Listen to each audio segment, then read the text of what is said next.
Kalau menurut saya betul, Bapak. Kita tentunya ada 3 tahapan yang harus kita persiapkan, gitu ya. Elektabilitas, kuantitas, dan eh, katakan pembiayaan, ya. Persiapan-persiapan pembiayaan yang dibutuhkan. Itu memang menjadikan sebuah bahan-bahan yang tentunya tidak bisa terlepaskan asas kepentingan politik, Pak. Namun saya mencoba memberikan suatu pemahaman bahwa tidak serta-merta saja karena dengan biaya itu bisa memenangkan suatu kepentingan dalam berpolitik.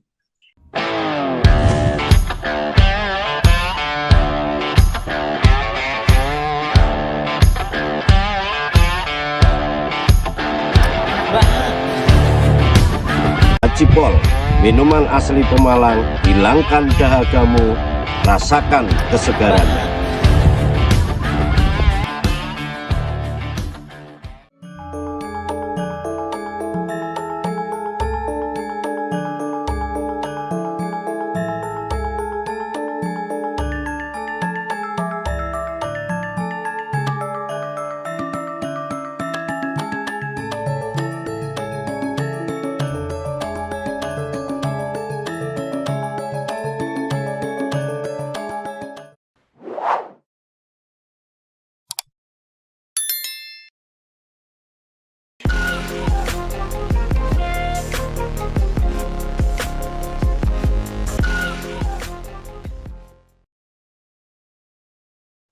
Assalamualaikum warahmatullahi wabarakatuh. Waalaikumsalam warahmatullahi wabarakatuh. Bersama saya Bambang Sadono di kanal Inspirasi Jawa Tengah. Mudah-mudahan kanal ini selalu bisa memberi inspirasi, motivasi, dan edukasi. Kami sedang mempersiapkan beberapa video wawancara untuk ikut memantau dinamika kabupaten kota dalam menyongsong pilkada serentak, termasuk pemilihan bupati dan wakil bupati Kabupaten Malang periode 2024-2029. Saat ini saya sudah bersama dengan salah seorang tokoh di Kabupaten Pemalang, yaitu Bapak Imam Subianto SH MH CPM. Beliau adalah salah seorang advokat senior. Apa kabar Pak Imam? Baik, baik. Alhamdulillah sehat, Bapak. Ya, lama berkantor, lama berkarir sebagai pengacara dan mendirikan kantor LBH Putra Pratama, juga menjadi dosen. Nah, mungkin Pak Imam bisa melengkapinya sendiri perjalanan karirnya baik di bidang profesi maupun di bidang yang lain, termasuk keaktifan di bidang politik sampai mencalonkan di dalam pilkada Kabupaten Pemalang. Silakan Pak Imam. Baik, terima kasih Pak Bambang. Assalamualaikum warahmatullahi wabarakatuh. Ya, tadi disinggung sedikit dengan apa yang disampaikan oleh Pak Bambang bahwa terkait perjalanan karir saya, Pak Bambang. Jadi berawal saya tahun 2012 mulai menginjak mempelajari tentang profesi saya sebagai lawyer. Kemudian saya lanjutkan pendidikan S2 di Universitas Islam Asofia dan saat ini sedang melanjutkan pendidikan S3 di Semarang, di Untak. Jadi perjalanan karir saya ini sudah banyak mengalami suatu perubahan cara berpikir saya. Jadi berawal kita bicara tentang konteks hukum, kemudian kita lari lompatan yang cukup jauh ini Pak ke politik Pak. Iya. Jadi kenapa saya mencoba mempelajari konsep-konsep hukum atau politik hukum yang ada saat ini yang berkembang di Kabupaten Pemalang tentang pemilihan kepala daerah Kabupaten Pemalang dan wakil Bupati Pemalang.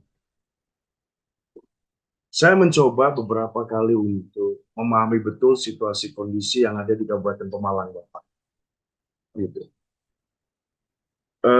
Bahwa di Pemalang ini sebenarnya potensi sekali dari sisi pengembangan SDM manusianya, kemudian dari sisi PAD-nya, pendapatan asli daerah, itu sangat potensi sekali Pak, di Kabupaten Pemalang. Kemudian kenapa saya berpikir bahwa sangat perlu saya eh, memperhatikan potensi-potensi yang ada di Kabupaten Pemalang. Sehingga saya akhirnya terjun di politik untuk menyampaikan suatu kondisi-kondisi yang perlu digali untuk kepentingan Kabupaten Malang. Memang belum lama ini kalau kita bicara tentang kondisi permasalahan hukum di Pemalang ini kan sudah bukan menjadi rahasia umum lagi ya Pak Bambang ya. Terjadi ternyata tsunami politik, tsunami alam, bahkan di Pemalang ini ada tsunami yang saya katakan tsunami hukum terjadi di Pemalang. Gitu kan. Sehingga di situ saya terpanggil Pak Bambang bahwa sistem politik di daerah Pemalang ini sudah cukup bagus, sangat bagus sekali.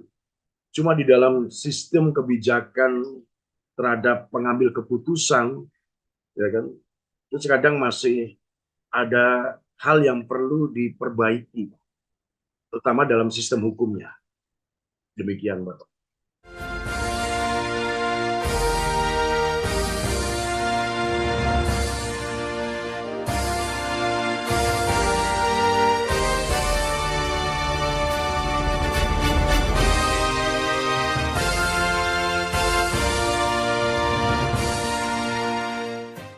Ya, baik.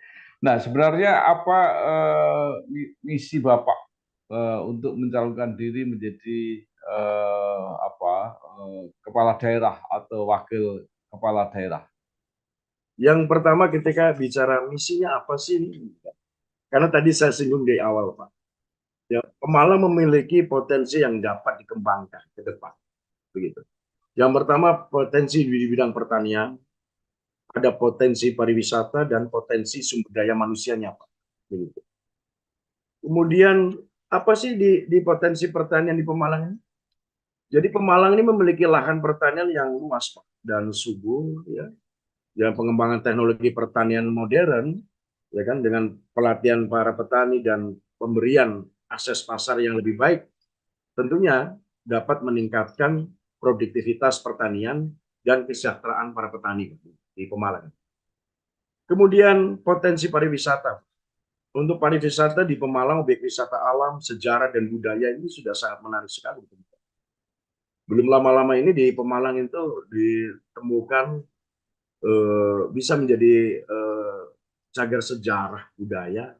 Ada makom panjang, Pak, di Pemalang ini. Panjangnya 33 meter, Pak, di daerah Bantar Bolang itu, ya, Desa Purana. Itu sangat luar biasa. Jadi kalau kita bicara tentang pariwisata, tentunya tidak lepas dari perkembangan melalui promosi pariwisata, pengembangan infrastruktur, ya, itu jadi infrastruktur pendukung dan peningkatan layanan pariwisata untuk menarik wisata lokal maupun internasional. Itu dari potensi pariwisata yang di Kabupaten Pemalang. Kemudian potensi industri, Pak. Di Pemalang sangat luar biasa. Gitu. Jadi Pemalang memiliki akses yang baik ke jalur transportasi utama. Berada di sekitar wilayah industri yang berkembang pengembangannya dan diverifikasi sektor industri dapat menghasilkan lapangan kerja baru, peningkatan pertumbuhan ekonomi, peningkatan pendapatan masyarakat. Kemudian potensi sumber daya manusia.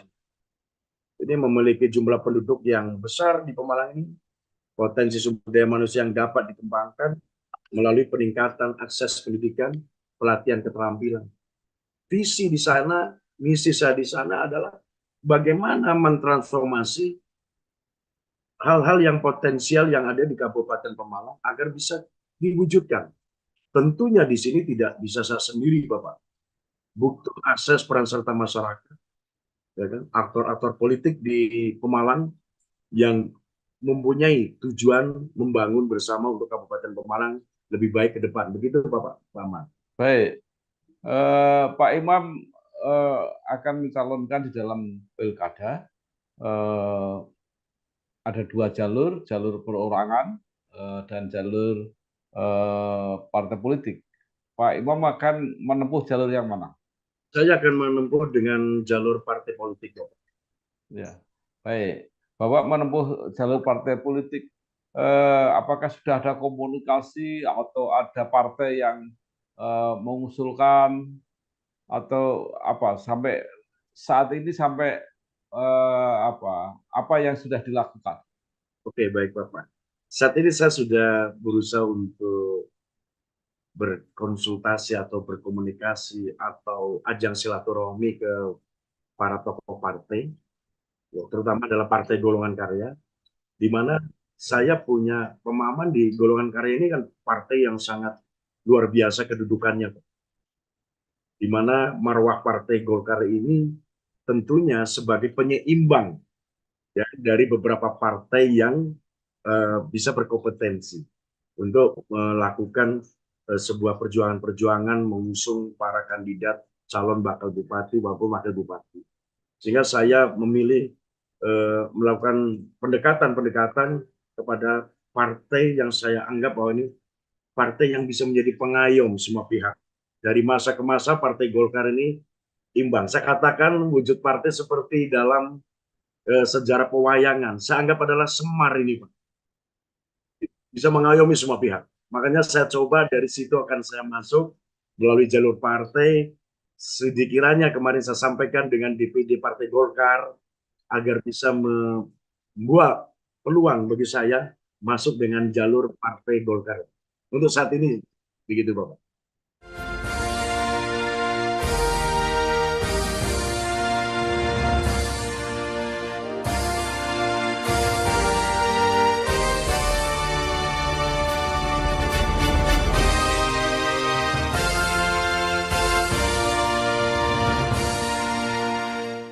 Baik, Pak Imam, Partai Golkar kursinya tidak cukup untuk mengusung sendiri atau tanpa koalisi, sehingga harus didukung dengan partai lain. Nah, di dalam negosiasi itu belum tentu nanti disepakati misalnya calon wali kotanya dari Partai Golkar, bisa juga dapat jatahnya itu wakil bupati misalnya. Nah, apakah Pak Imam harus wali kota atau bisa juga harus bupati atau bisa juga wakil bupati? Saya tidak mungkin akan melepaskan begitu saja, Pak, dengan niat baik saya. Ketika memang dari Golkar kita paham bersama bahwa Golkar belum bisa memenuhi syarat mendukung atau mencalonkan sendiri, tentunya menggunakan kualitas ada semacam ini, Pak, apa namanya, pertimbangan-pertimbangan tertentu. Apakah saya harus wakil, gitu, Pak? Saya kembalikan kepada kebijakan partai. Prinsip dasarnya adalah apapun nanti menjadi keputusan partai, saya siap menjalankan aturan main yang dilakukan oleh partai. Tentunya ini tetap akan ada semacam penggabungan ya, artinya tidak berdiri sendiri, Pak. Artinya harus melakukan beberapa partai-partai pendukung untuk koalisi agar bisa mengusung bupati maupun wakil bupati nanti di Golkar, begitu loh. Tapi kami tidak menolak, Pak, untuk wakil, Pak. Kami siap.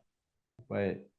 Nah, Pak Imam, banyak sekali yang kelihatannya sudah mendaftar ya. Saya sudah komunikasi dengan Ketua Partai Golkar Kabupaten Pemalang, sudah banyak yang mendaftar. Nanti juga kalaupun koalisi, pasti calon-calonnya akan ditawarkan juga ke partai lain, apakah partai lain mau. Nah, sekarang pertanyaannya, apa yang Pak Imam akan tawarkan dalam arti sesuatu yang membuat pemilih itu akan memutuskan pilihannya pada Pak Imam sehingga partai-partai itu yakin untuk mengusung. Ya, yang saya akan tawarkan adalah tentunya, Bapak, saya tidak bisa berdiri sendiri. Tentunya saya akan mencoba melalui jalur-jalur yang saat ini saya sedang lakukan, ya, agar dari masyarakat di bawah ini ikut mengusulkan, Bapak. Ikut mengusulkan kepada ketua partai, ketua Partai Golkar. Di samping itu saya akan menawarkan beberapa program yang saya yakin ini akan menjadi masukan yang terbaik pada prinsipnya adalah untuk kepentingan Pemalang. Oke. Nah, eh, kemudian dalam nanti proses lanjutan itu pasti ada proses-proses internal, apakah di partai-partai di tingkat provinsi maupun di tingkat pusat. Nah, apa yang sudah dilakukan Pak Imam untuk berkomunikasi? Karena keputusan kelihatannya nggak hanya akan diambil di Pemalang. Ya, tentunya Bapak, kami akan melakukan komunikasi kepada jajaran tingkat partai, DPP, ya, Dewan Pimpinan Pusat sampai dengan Dewan Pimpinan Provinsi, wilayah, begitu Pak. Karena kami tahu betul bahwa di sini kancah perdebatan politik sangat luar biasa. Satu keputusan harus tunduk kepada pimpinan yang lebih tinggi, Bapak. Gitu. Kami akan melakukan koordinasi, konsultasi, kemudian komunikasi dengan pejabat pimpinan tertinggi di Partai Golkar tentunya.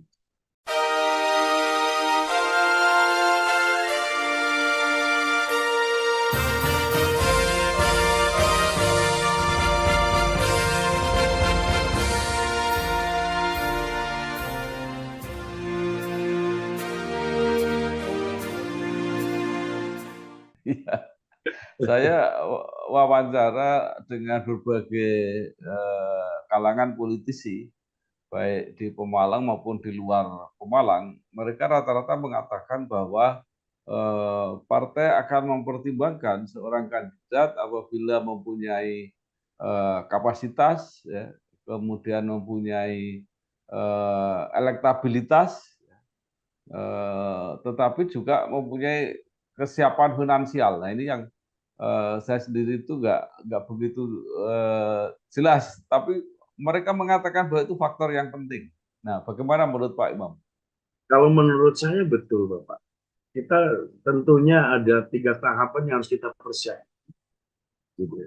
Elektabilitas, kuantitas, dan eh, katakan pembiayaan. Ya. Persiapan-persiapan pembiayaan yang dibutuhkan.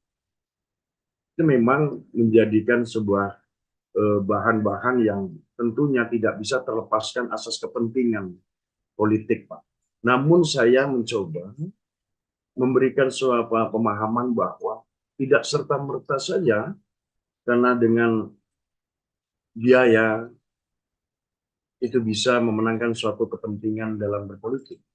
Tapi itu tadi, yang 2 poin itu tadi Pak Bambang.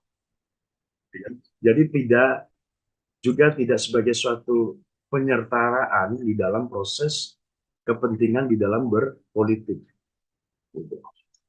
Ya, nah Pak Imam di Pemalang agak menarik karena petahana yang sekarang masih menjabat menjadi bupati juga akan nyalon.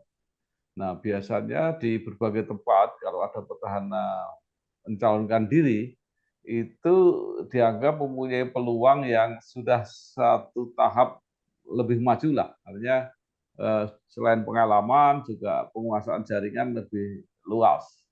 Nah, ini bagaimana strategi Pak Imam ini untuk Ya, menghadapi kalau bersaing nanti dengan petahana? ya. Artinya persiapan-persiapan saya tentunya saya akan memperkuat dulu Pak koalisi partainya, ya, untuk memastikan apakah sepakat untuk melakukan koalisi.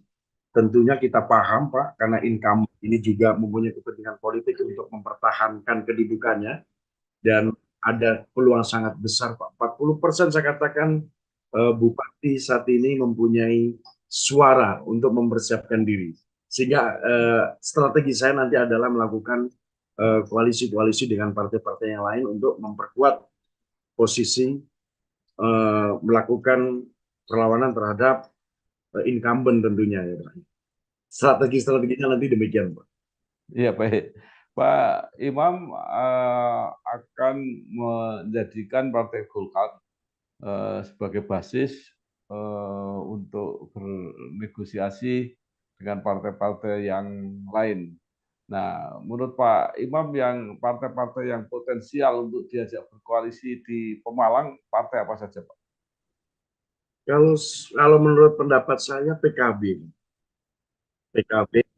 ya, P3, Gerindra, udah itu Pak. P3, PKB, Gerindra itu sangat menguntungkan itu ya, kalau mau bisa melakukan koalisi. Ya, saya sudah wawancara dengan Ketua PKB, sudah wawancara dengan Ketua P3 Pemalang. Nah, kedua-duanya kelihatannya mempersiapkan calonnya sendiri. Jadi bagaimana strateginya supaya bisa masuk ini koalisi dengan Partai Golkar ini, Pak Imam? Ya, saya yakin Pak, karena kita pahami bahwa nuansa politik di Pemalang ini masih ada hubungannya dengan nuansa politik Pilpres kemarin. Sehingga keputusan-keputusan ini akan ada di Dewan Pimpinan Pusat, seluruh partai Pak. Sehingga kami yakin bahwa Dewan Pimpinan Pusat juga akan mempertimbangkan situasi-situasi di daerah sehingga akan mengerucut satu kepentingan bagaimana prinsipnya adalah Pemalang akan lebih maju ke depan.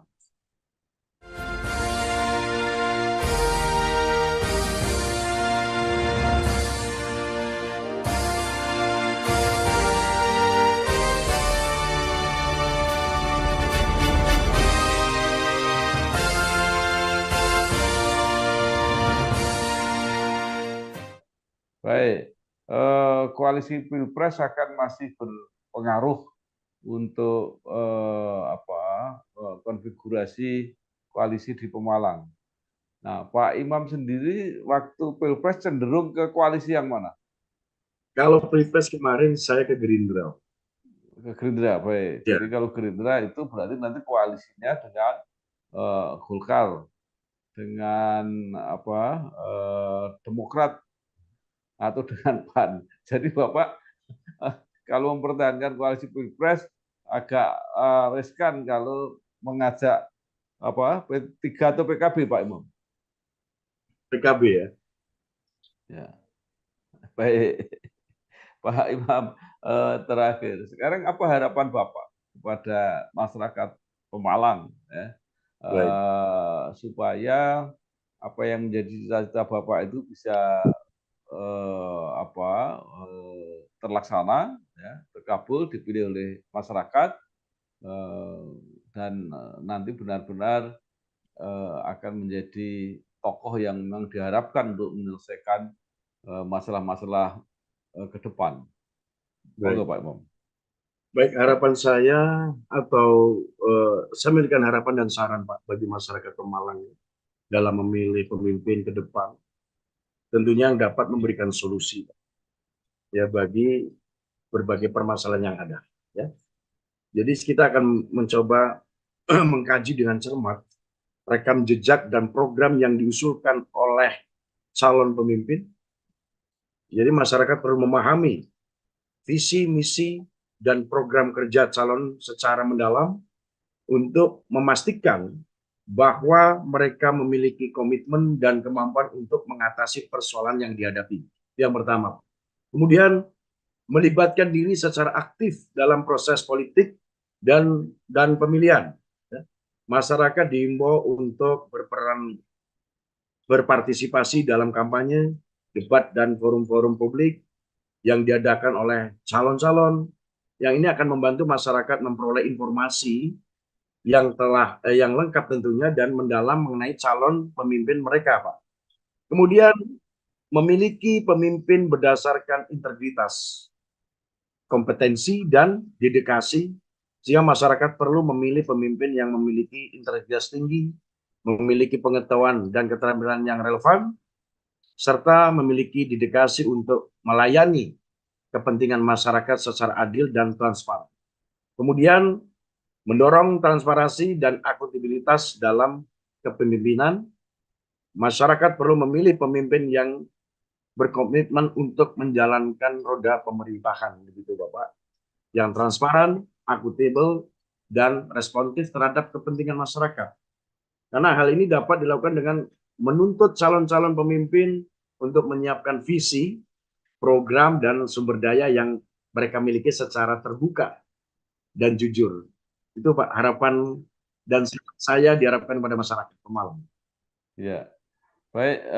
Terima kasih sekali Pak Imam Subianto, SHMH CPM, advokat senior yang sudah menyampaikan tekadnya untuk mencalonkan sebagai bupati atau wakil bupati Pemalang. Mudah-mudahan semua perjuangannya lancar. Terima Terima kasih kasih Pak Pak Imam. Bambang. Mohon doanya Pak Bambang. Ya, sukses. Terima kasih. Wassalamualaikum warahmatullahi wabarakatuh. Waalaikumsalam warahmatullahi wabarakatuh. Terima kasih Pak Bambang.